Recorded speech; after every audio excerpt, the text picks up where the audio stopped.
the next step then is to apply to master's programs, and it turns out that costs money.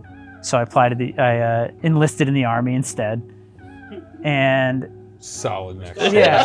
As a recruiter, you're like, hey, you want your master's? Come on. Poetry, huh? You ever think about special forces? Yeah, it's natural. It's like what you do, and it was between poetry and war.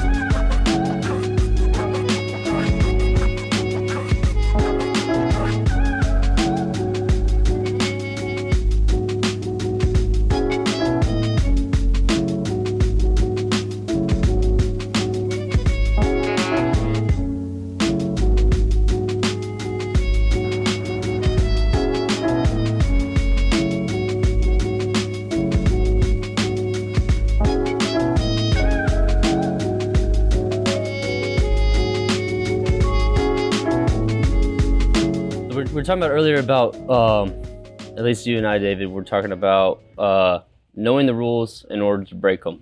Let's dive into that a little bit, because we got 4 different guys with 4 completely different walks of life getting to become a writer. Okay. And I kind of want to hear y'all's journey, not necessarily like your backstory by any means, but the journey of deciding like I'm a writer and this is kind of the route I'm going. So do you think it is necessary to know the rules in order to break them per se, or to follow them? Like, this is the game that all of us are playing right now as writers, is whatever genre or class that we want to get into, we got to kind of play the game in some sense.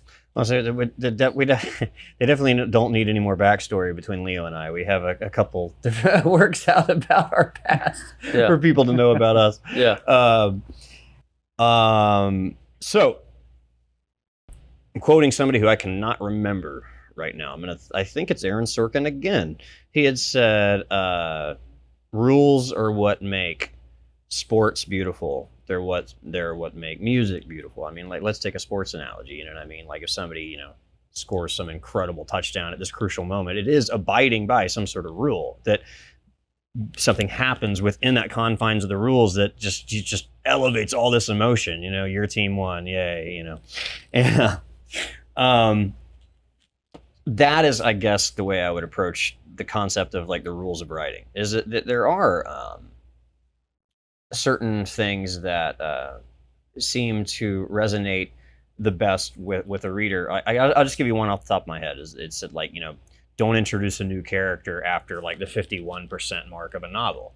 It's because there's only so much time that you can really, you only have so much space. The reader only has so much, they have a capacity rather to invest in a certain amount of characters. And if you just keep, the entire time, like, it's 400 pages and at 375, there's a new character and you go into some backstory, it bogs them down. It's that simple. Now you can challenge that if you want. Plenty of people do. Some of my work is extraordinarily non-linear and stuff. And some of that really is to be defiant, but the sales have indicated that I paid the price, and that's fine. but there are rules, yeah. And as far as to break them, I don't know. I think that's kind of just like a clever way of saying it. But if you're we'll go to the music side of the analogy. If you're a master composer or whatever, is that you create something that stands the test of time. That didn't come out of thin air. Like, even if you're some sort of prodigy, is that even if you don't understand the rules the way in a mechanistic sense, your intuition does, is that there are rules for creating things like writing, things like music. And yeah, absolutely. This kind of goes back to what we were speaking earlier about reading a lot. There's a reason for that, is that because you're going to see what a lot of people do right, and you will, I would argue, learn the best lessons by seeing what people do wrong. I think, in sports, I think rules are incredibly important. They create an even playing field. In music, in a sense, right? I don't know, maybe it's just, I understand, right? I understand it, and the romantic in me bucks that quite a bit, right? Like, it's like, there should be no rules in creativity. should be no rules to painting. There should be no rules to writing. And I look at writing like a creative endeavor.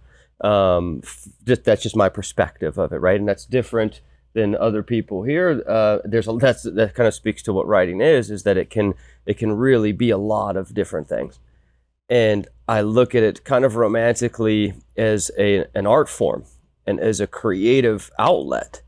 And rules have no business near creativity. Now, I understand that there are particular rules of writing, and there are people who have been very successful of going, okay, I really understand the rules and the history behind all of literature, and I'm going to intentionally kind of skirt out of that line just a little bit, right? I'm going to play with that line a little bit, and then they're very successful because there's an allure to that, right? And then there's people who understand the game and they play the game beautifully, perfectly, incredibly within the confines of the rules, and they're successful at it. And there's a lot of different ways to go about writing, and you can sometimes pay the cost in sales, right? In the way that it's received, in its time, and I think that there is something very valuable in taking risks, and not really. Like you can understand, like, okay, there are rules, and if it just depends on what you're comfortable with, is to go, I don't really care to know what those fucking rules are, and I'm going to create something. And to have read, and to have understood and to have done all of the homework, but to go, I don't even want to know what the rules are, and I'm going to create something that is completely and utterly mine. And you may never sell a copy of it, but you are completely and utterly true to yourself. And if that is your goal, then you are 100% successful as a writer. If that was your goal, and you might do something, it's possible that you do something that really sparks an interest in other people. And there are plenty of examples in literary history where somebody stepped so far out of bounds, and it encouraged other people to take up the craft and follow that suit. And so, yeah, in certain analogies and certain things, rules are important. And there are plenty of books that I love that they followed the rules perfectly, and there's other books that I love where they didn't. And there's certain writers who can follow the rules a little bit here and not so much here. It's how you want to play the game. Yeah, it's very individualized. Oh. Yeah, that's for sure. Yeah, I think this almost speaks to more of like a philosophical approach. Well, absolutely. Well, Yeah. not only just a philosophical approach, but the technique in some sense, and then kind of, like I said, the journey in doing so, because like everyone knows Leo, like they just, I've said it before, assigning him was like catching the chupacabra, like it seemed impossible, but somehow we did it. But then there's traditional writers in some sense who go to the AWP or pursue a master's or a doctorate in creative writing, and they study the craft so in depth, and still become successful and still are unique to themselves. And so that's kind of what I wanted to pull out from this conversation is how do you stay true to yourself, yet still be interested in academia, still be interested in living this individual space and everything. Well, I also think, and I don't mean to hog the floor here, but I also think it might speak to some like real, like deep autobiography about who the person is, because I mean, if your entire life's in shambles, you might really, really like the rules. Yeah. Sort of like Walter Sobchak type thing, like there are definitely more than one way to skin a cat on this for sure. Because you see someone like Kerouac, who Leo admires quite a bit, who is sort of free flowing and stream of consciousness, like Conrad, I believe. Like, what's the book that Apocalypse Now was based off of? Does anyone? I think it was Heart of Darkness. You're right. Heart of Darkness. That's very stream. Conrad. Right. That's very stream of conscious. And that's a literary heavyweight, right? And then there are more formulaic type works that do very well too. So, and I guess that maybe that's really kind of the magic of it, is that there is no set way. Yeah.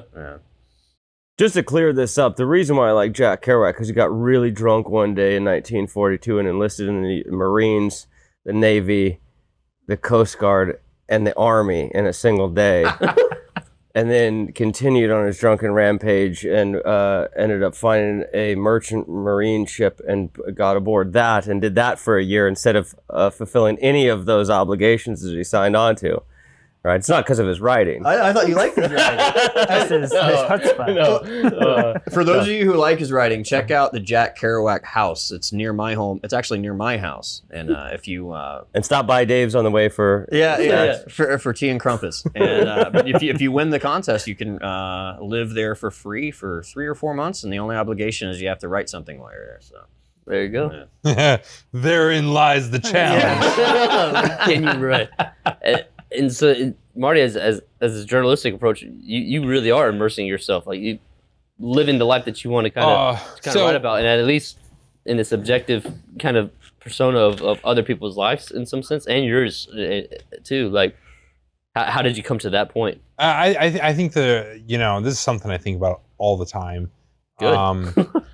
I think that there's one, I think people get way too wrapped around the axle when it comes to the rules. The rules are not really, the rules are pretty fucking simple when you think about it. Like it's more like the rules are just like, okay, if you're like no basic story structure, no basic character development.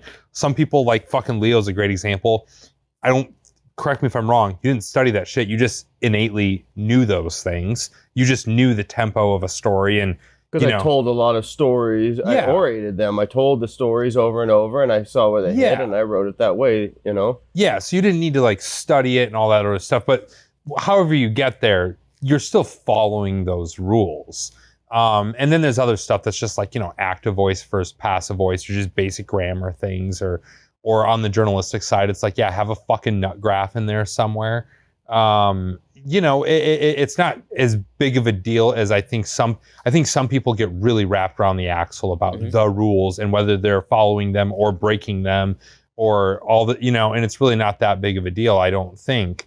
I do think just like good writing typically probably follows most of the rules. But there's certainly examples of things that like you can point to a lot of successful literary figures where they wrote something or have passages in one of their works where like, wow, that would never fucking get published today. Like Cormac McCarthy with like a 3-page paragraph or, like some of these things where you're just like, so one of my writers right now at Coffee or Die, he's a big David Foster Wallace fan. And like, we're just talking about him. super niche, like, and there's something to the fact that like, hey, there's some people who do expand outside the bounds of like what is normal or what is expected in a story or things like that. But I mean, if you're a brand new writer, you probably should stick to showing that you're just a competent writer first and then start getting fucking crazy. And of course there's like, fucking Kobe Bryant came right out of high school, right? Like, there's exceptions. There's always exceptions to the rule. And ultimately, at the end of the day, it's does it work or does it not? Does it work within the context of the story? 9 times out of 10, it probably doesn't if you're going too far outside of the rules, but there's always that exception. It's just like in combat. It's like we have our battle drills, right? You practice the battle drills. Does that mean that like, well, the sergeant said I either got to flank left or flank right, and that's all I can do? Like, no, man, if it makes more sense to go straight up the middle, go fucking straight up the middle. Quit overthinking it. If it works, it works. So I think that, but for the most part, though, I think like knowing and abiding by the general kind of like writing, architectures that are out there. But there's a lot that leaves so much room. I like the sports analogy because it's like, like on a football field, it's you've got a field, there's boundaries on it, but man, you can do some fucking creative shit on that football field. There's a lot of, how many different varieties of football plays are there out there? There's a lot of art that happens depending on the position you play, but you're confined by the bounds of that field. But I think to key off of, and I'm probably going on a little bit of a tangent at this point, you brought up about like doing it for yourself and maybe I don't sell copy at all. I think that there's a lot of value in writing something for yourself that you have no expectation of it being marketable or trying to pitch it to somebody or anything like that. Sometimes you got to do that fucking thing for you. And I think there's value in that, but I think that's where it's just like, hey, don't be the person that's bitching then when you can't. So like you need to stick to that of like, hey, this is for me. I'm happy with this. It was a creative expression for me. Mm-hmm. But at the end of the day, it's like, and especially if you're like trying to professionally write, it's like, yeah, there's professional standards, you know, like it kind of is what it is. And when you start writing for other people, they can tell you whether or not it's working. Then you're no longer making that decision, right? You rely on them for that feedback, for them to say, this is a successful piece. When you're writing for yourself, if somebody says this sucks, you're like, no, you suck. You don't understand what I'm doing. Your mom's a Get on this level, and then we can talk. The best writing advice I ever encountered was in a chess handbook, and it was on the first page. I didn't make it any further, but the guy said you should always move your pawns towards the middle, unless you shouldn't. And like that's what I tell people all the time. Like, yeah, okay. Folks are going to tell you not to use a lot of adverbs in your poems. Generally, that's a good idea, unless you have a good one. If it makes sense, if you have a reason to do it, do it. Stephen King brings that up in his On Writing book, where he's like adverbs, you know, was the famous quote about the road to hell is paved in adverbs or whatever. But he's like, except for when they work. Right. Yeah, like he puts that caveat in there. Yeah, I mean, a lot of times. that out. Yeah, like not to get in the weeds, but you know, an adverb usually makes up for an uninteresting verb. So if you can have a more interesting verb, do that. But sometimes you can change the way a verb works, and you can say, "I'm going to crush this can delicately," right? Something that changes the way crush works in that sentence. That's an interesting adverb. But I think like when it comes to rules, there are guidelines, right? It's, you know, I think it's Robert Frost probably who has this famous quote about meter, and he says writing poetry without meter is like playing tennis without a net, meaning that it's, you know, easy and there aren't any rules. I'm like, I don't know, it'd be pretty hard to play tennis without a net, I think. It's just that form and constraints do inspire creativity. They force you to work differently. They get you out of your own voice, your like natural space, and they make you invent something that works within those bounds. But, you know, a lot of the folks who pioneered sort of free verse in American or in English letters trained their whole lives as formalist poets and just wrote stuff in meter their whole time. They had meter mastered. And they said, now we can do something new. We can do something different from this. You're still making music, but you have to learn how to like play your scales first, I think is the idea. Well, and you specifically being in academia and working with students who are, I would assume, mostly new to whatever craft they're pursuing, right? Is there one thing I think I've noticed, I'm just curious if you see this in academia, is the person who is the opposite and they are way too, they read a couple of books or they read Sid Field or something like that, and they're like, oh, and like you look at it and their work almost feels formulaic, and you're like, hey bro, like tight or loosen up a little bit, like you're following the rules too closely. Yeah, definitely. And a lot of students with feedback especially, because there's now that added layer of self-consciousness where you're like giving someone advice and you need to defend it. It's nice if there are rules, and if that person's breaking a rule, you can say, hey, don't use adverbs. That's a thing. That's nice and safe feedback. You don't have to think too hard about that. I think rules can often take up the space of like judgment, or, you know, confidence even. So yeah, there are definitely students who lean hard on that, and students who go the other way and are just. It's just like two extremes. Yeah, and either way can kind of create something a bit lackluster. It's funny because I'm feeling like I'm about to either really butcher this or I'm about to really hit the sucker and this nail on the head here. So let me see how it goes. Is Marty's question to you, Graham, as far as students are starting off and they learn the formula first, and then they can kind of drape, drape some flesh on the formula.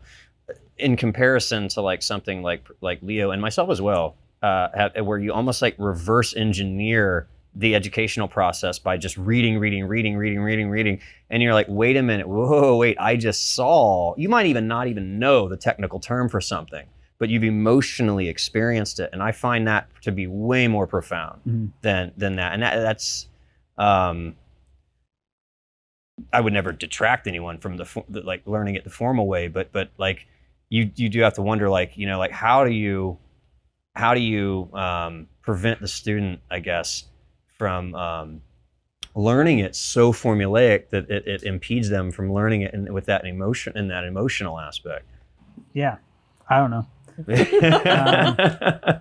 It's almost like you have to do one or the other. Well, I think on a long enough journey, you have to go through both. Yeah. Yeah. You have to, whether you front load, or you know, the rules, or you learn them later on after you've kind of defied them. If you're going to stay in this game, you're going to go through that. You know, you're going to go through both of those houses, where it's the emotion, it's the structure. And in order to get to a place where you're making any kind of significant lasting impact, whether the structure comes first or second, you have to go through both of those houses. Or at least, you know, I hate to use have to, but like all of the examples that I can think of have gone through both of those houses. Whether you sit in one for long enough. There might lie the answer, is that to go both ways, you know, to get a little bit of now we're talking. a formal, take a little bit of some formal training, but also to not rely on that. Martin. Hey, cheers, boys. Salud. So with that, You better not chop that into some weird little, you know. that's absolutely the weirdest of the weird. segmented.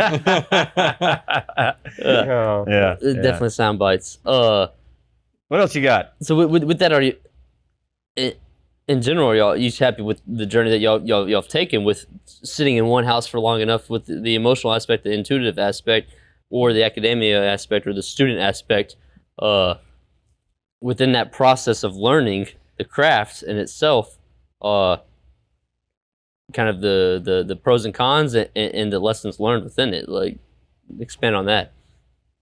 Huh? Yeah, I don't know what the question is.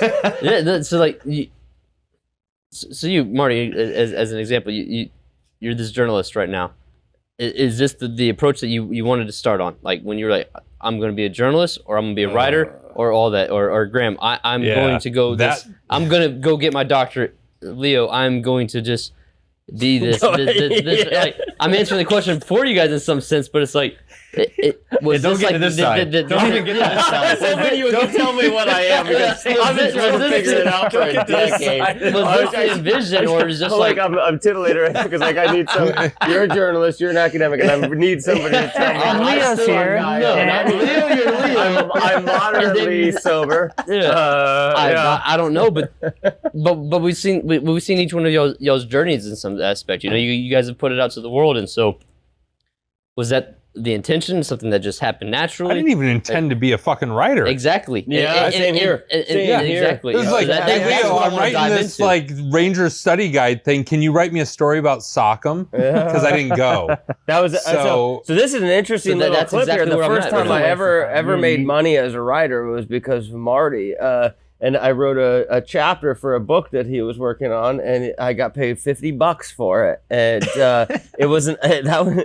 Yeah, it was an ebook, and it ended up going, and it was like, I think it was like the #1 bestseller in its Amazon in ebook like its category, or right? whatever. Right. So Which like, was a don't big downplay deal it at was the a big time. bucket, and I made How to be $50. a And Ranger I was handbook, yeah. and even at the time I was like, okay, and then it kind of went away, and then like there was those other moments that kind of like pushed us, I think, in a sense. Well, yeah, you even think about like, we weren't trying to be writers. Yeah, it was like, oh, we need a blog if we want to sell more of these T-shirts, because that's like what all the internet, business sites tell you to do, is like market your business, your T-shirt business with a blog, and then, it was like, what, 2 or 3 years later, figured out, oh, I like this writing thing more than I do selling T-shirts. Well, and I was already writing profusely. It was just for myself. Like I just couldn't. I needed to write. I remember talking to you, and you were like, "This is super early on." We're like, "Yeah, I've got this secret website with like a trove of fucking material," and I'm like, He won't give out the website. It's still active. It's still up. It was a Is it blog. like an OnlyFans kind of thing? Yeah. If I could get a couple dollars out of it, But yeah, it was just like a journal. It was a sweet spot for me. Mm-hmm. It was a journal that I could write where like potentially anybody in the world could read it, but I gave it a really long, drawn-out name, so the likelihood that anyone would find it was almost like it was zero. It's super complicated. Yeah. It's unless you bookmarked it, you weren't getting back to that. But I was writing every day. I just couldn't. I had to write. I was writing. So like when that kind of came up, I was like, oh, I was like, yes, I've got some stuff and I'll write, and here you go. But the idea of making $50, and it was like, I think that makes me a professional writer. I think when you get paid to do something, that makes you a professional, right? That convinced you. And it was like a super happy moment, and it was like, okay, cool. Like that was like really, really early, like before early. We weren't thinking about books and shit at that point. No, it wasn't. Yeah, it wasn't. Even though that was technically that was because fucking Jack Murphy was like, hey, you're putting together this study guide thing, because I was a recruiter at the time helping kids like go the Ranger SF route, and was like, oh, here's this thing that you can study to help you get ready for this thing.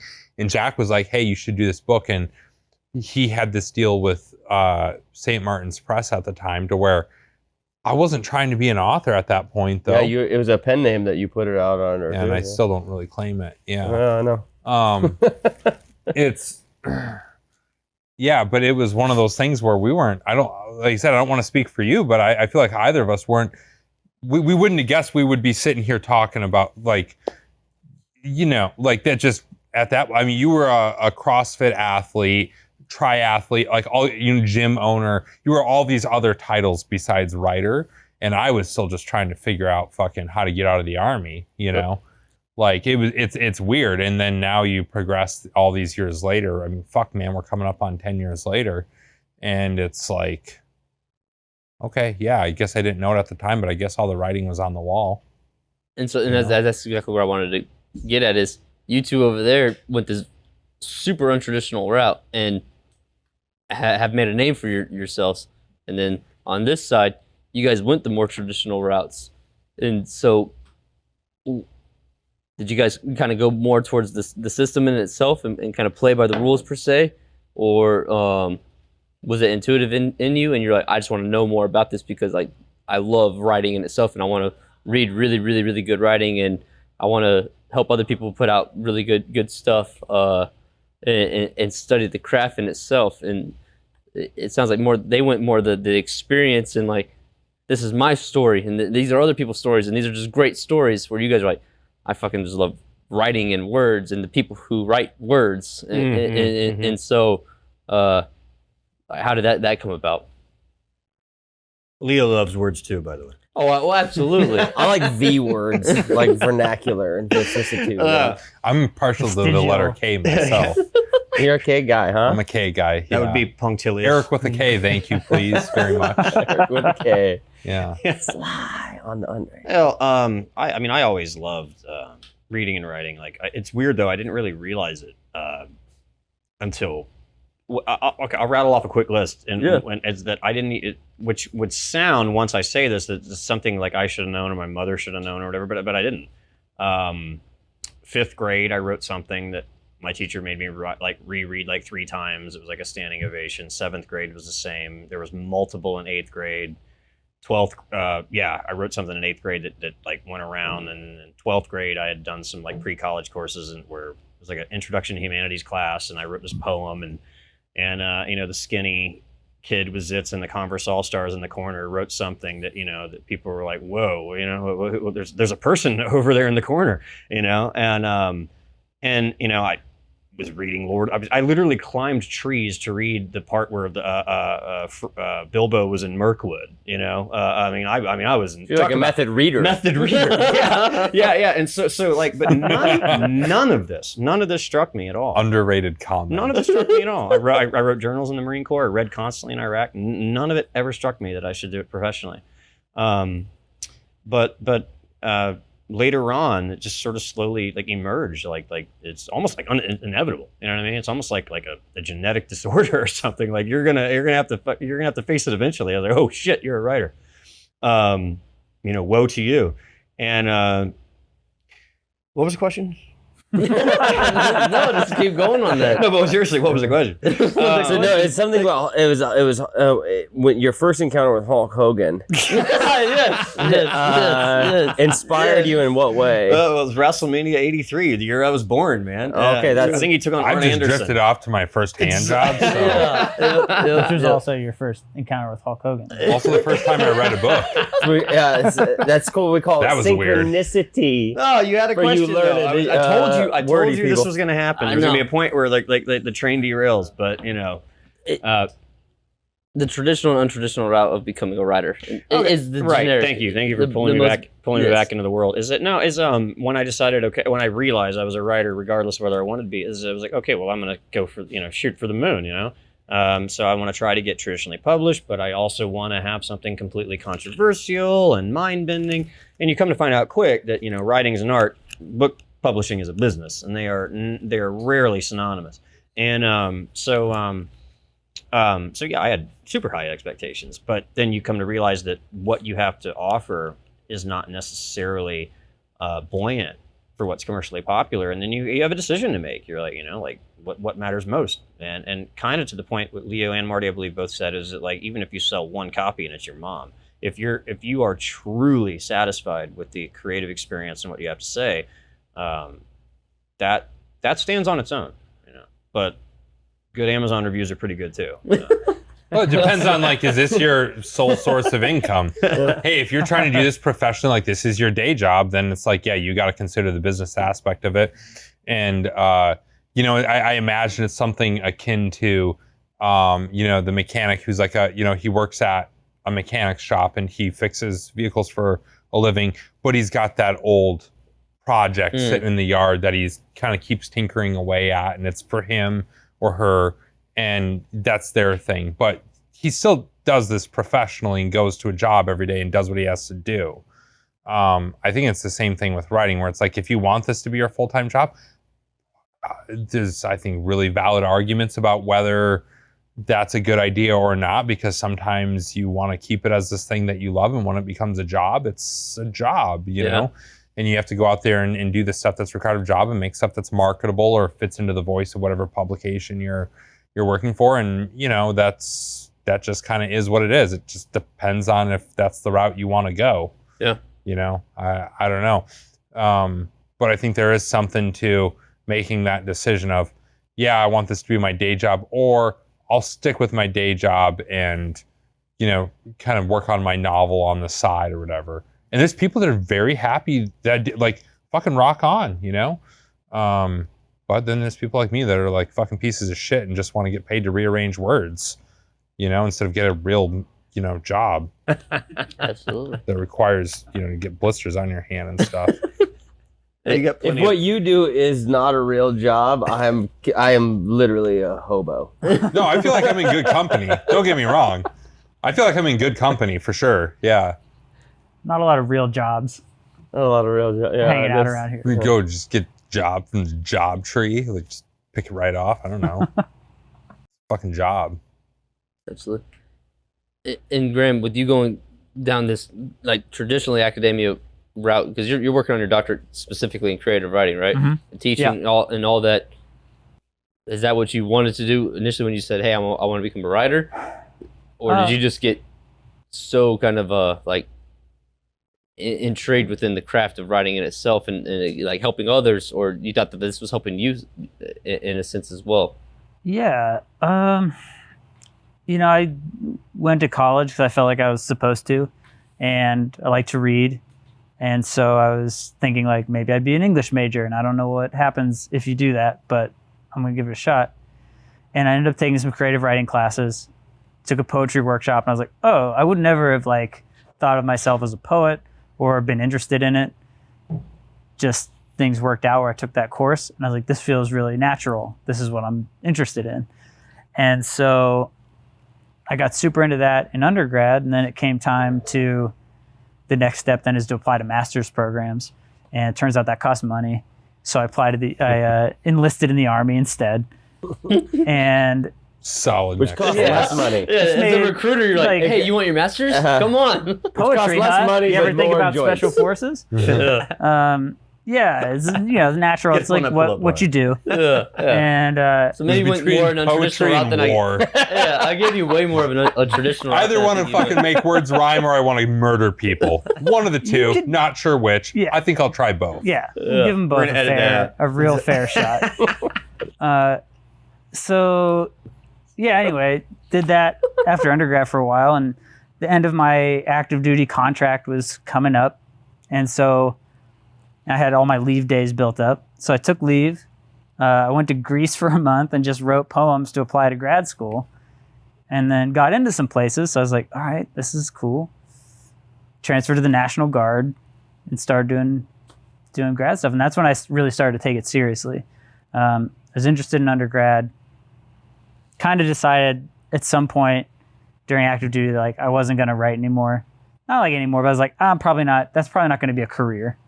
And then that turned around. I gave it another shot and ended up getting into places. And so at that point, I was pretty skeptical of academia and whatever was going to happen in these like master's programs.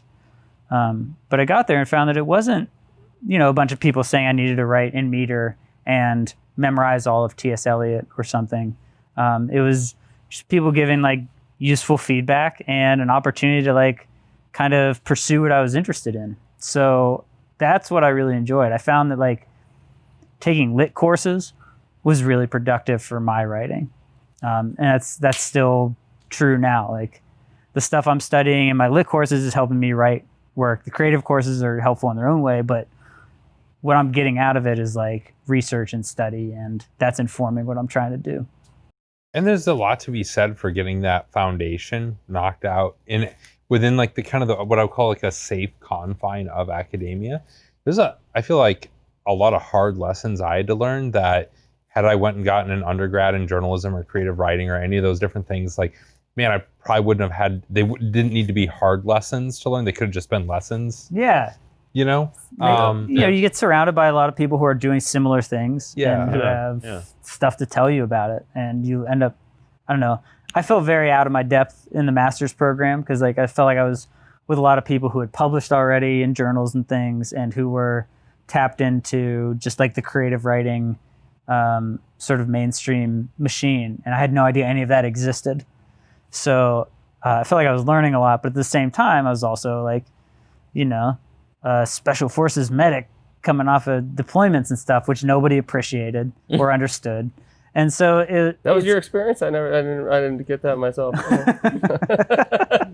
Exactly. I mean, yeah. So that boggles my mind. Did you try wearing your green braid to class? I tried it for 2 years, and nobody had any. Like he wears a really weird French hat. He loves that hat. Yeah. No, I don't know. It was just like I think it was a good experience, especially because like I got to be doing National Guard stuff and going to drill, and our unit was in the city where I was going to school, so that was convenient. So I was like there a lot. So I still felt like very in the military, but was also going to this very different sort of environment with poetry, creative writing grad Did students. they know you were in the National Guard when you were going through Oh, those yeah. classes? Mm-hmm. I wonder if I told them. Were they like standoffish? Once a about month it? I shaved, and they're like, "What the hell?" Were they like standoffish about it, or I would imagine they would be interested, like just for content purposes, Right. You know? I mean, It tell me depends on the tell me school. what it's like to see somebody lose an arm. You know, probably tired of me talking about it, honestly.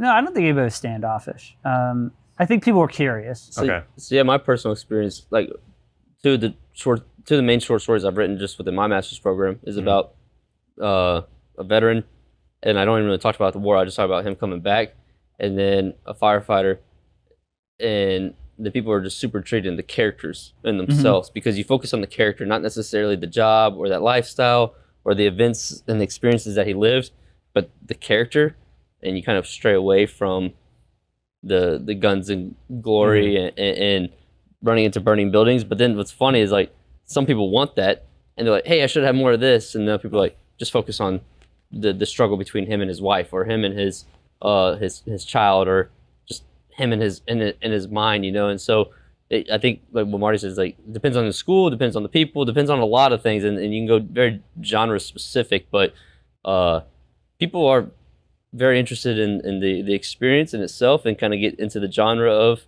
this war culture or war fiction or police or fire, that first responders, or the other people who I think are more in tune to the craft in itself are like, what are those guys like? And they want the story and the character. Yeah. And I think makes that's what sense. people get out of that. Yeah, the prudent advice would be start in the action and then fucking shift into your character study that you want to do. But nobody wants to start with character study. Or Yeah. prudent advice. What did you just call me?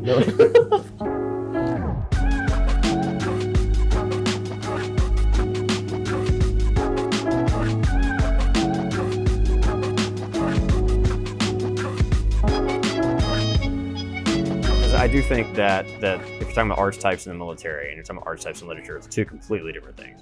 So archetypes in the military are these